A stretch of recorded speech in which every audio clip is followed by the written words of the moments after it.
You are the creator of reality. And so, do you get how this is following around?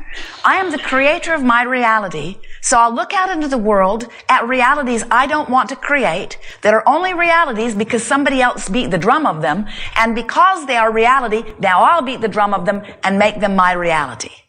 And we say, that's dumb. Why do that? Why not look out into the database of creation and selectively sift the realities that you want to replicate and beat those drums? Your answer is, we do it because it's reality. We do it because somebody else did it. If we were standing in your physical shoes, we would not let the reality of something be our basis for attention. We would let the feeling, vibration of it be our basis. So we would start saying to anyone who was interested in knowing what we were about, if it feels good, I give it my full attention. If it doesn't, I don't look at it at all. And you know what they'll say to you? You should face reality. And then say to them, I do it all the time. I've just become a more selective sifter of the reality that I face. Because I've begun to discover that whatever reality I'm facing, whatever reality I'm talking about, thinking about, remembering, regurgitating, whatever reality I'm making statistics of, whatever reality I'm holding for very long in my vibration becomes my own reality. And I have become particular about the realities that I replicate in my experience because I've discovered I can create reality. I can create reality. I can create reality, and I can choose the reality that I am creating. Ooh, we love saying that to you. You are creators, and you can create anything that you want, but there's a better way of saying it. You can and will create anything that you are giving your attention to. So you are born with this magnificent barometer, this guidance system, this emotional center that lets you know how you're doing right now. And right now is all that matters, because right now is the drum you're beating. Right now is the vibration that you're emanating. Right now is setting up your now and future experiences. And so it doesn't matter what you have created before. It doesn't matter what you have thought about before. It doesn't matter where you've been before. All that matters right now is your relationship between what you now want in your wisdom with all of this experience that you've gathered and what you are thinking about in relationship to it.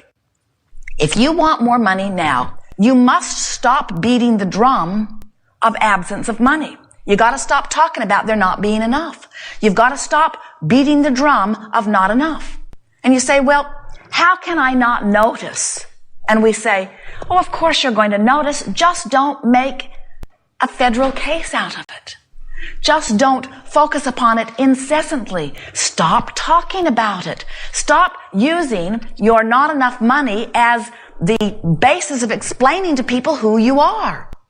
So many who want more money walk down the street, and everyone they meet, they say, I don't have enough money. They'll look in a shop window and they'll complain that it costs too much. Or they will see someone who is spending money freely and they will criticize them as if there is something wrong. You've got to stop feeling bad about money if you want more money to come. Is there anyone here who would like an improved physical condition?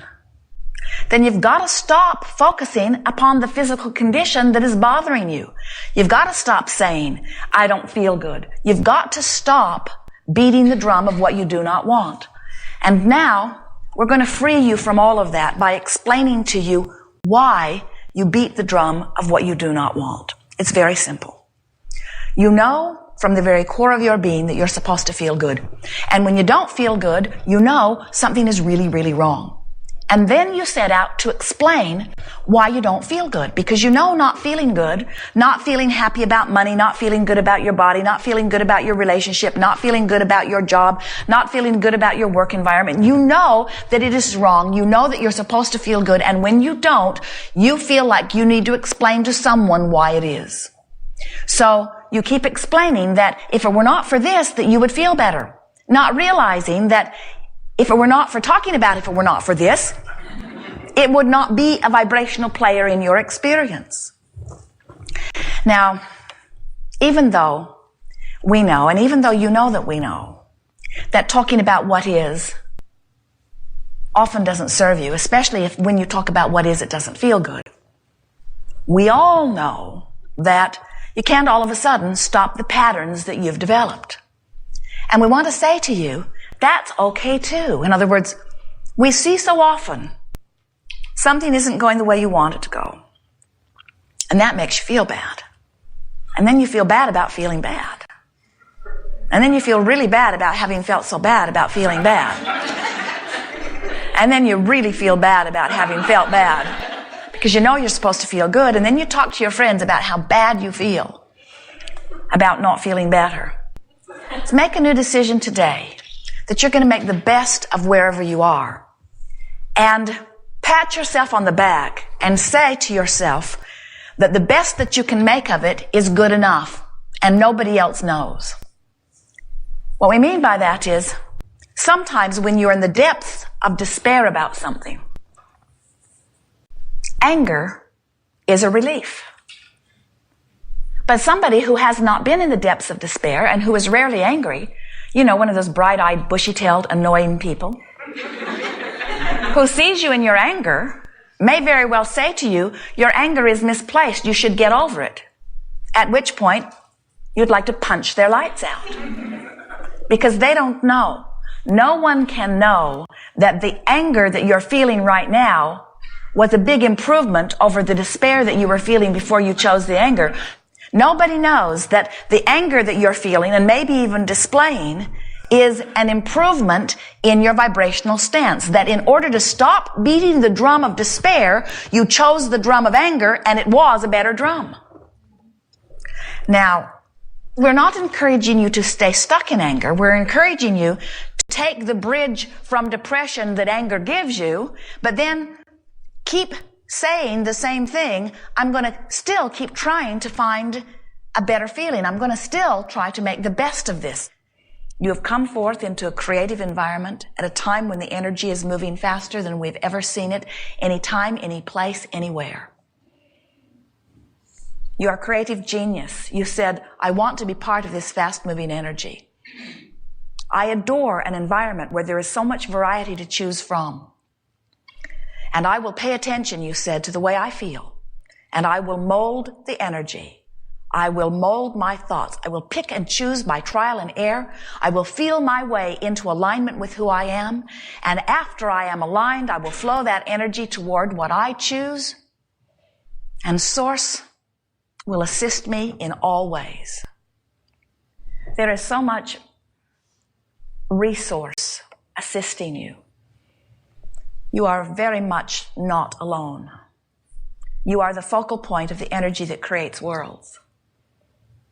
And all that energy and all that source adores you and will give you evidence in every moment of every day, if you will allow it, to help you to know the perfection that we know you are.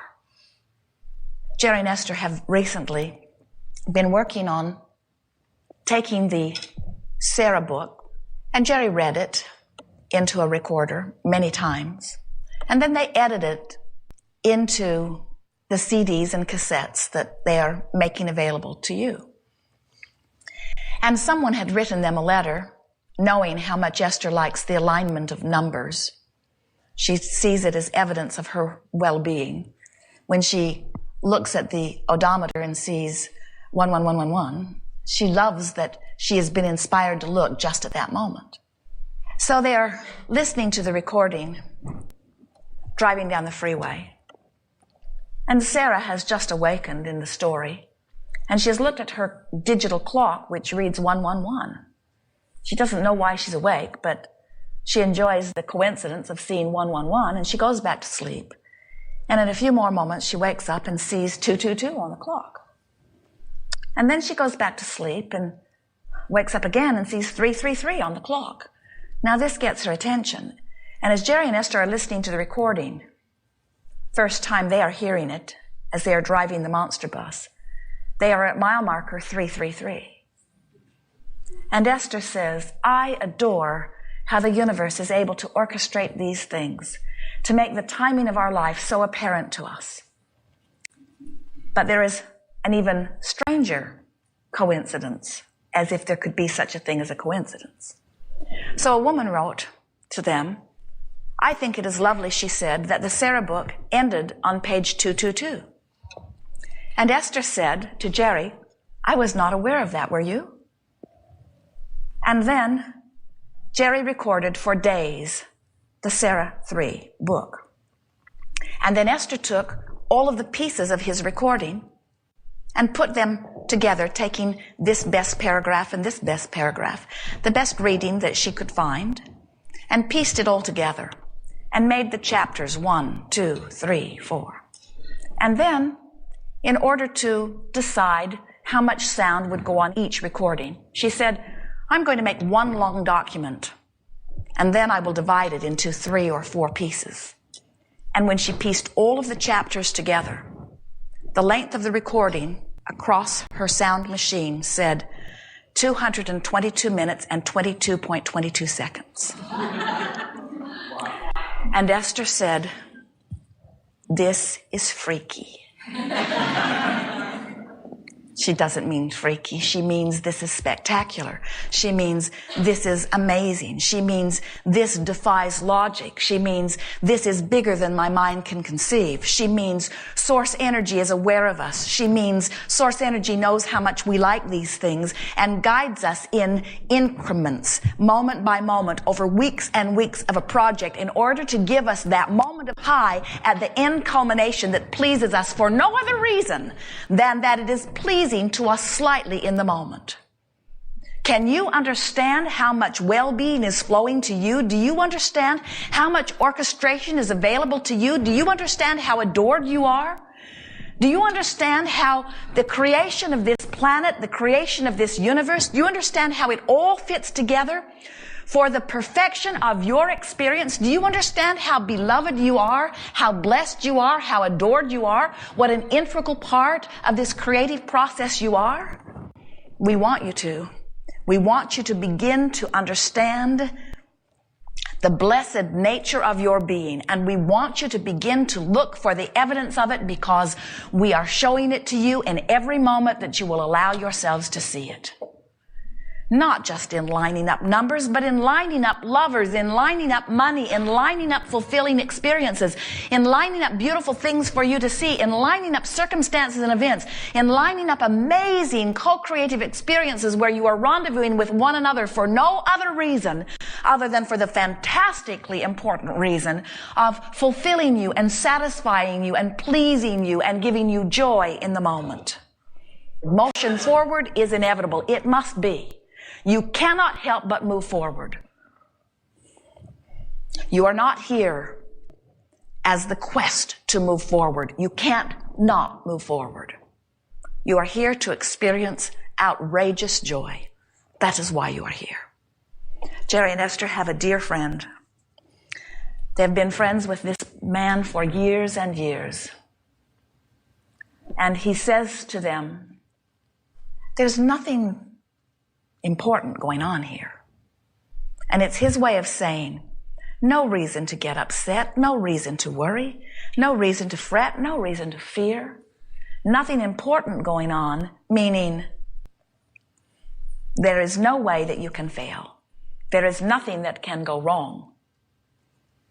The outcome of that which you are will continue to be extraordinarily wonderful. You think, "Oh, I could get sick, I could get run over by a truck, I could die." And we say, yes, many wonderful things like that could happen to you.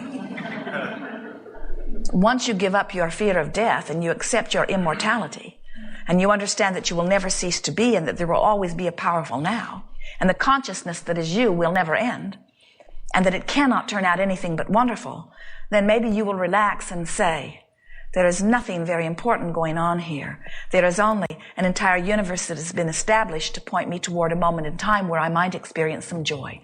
That's what it is all about.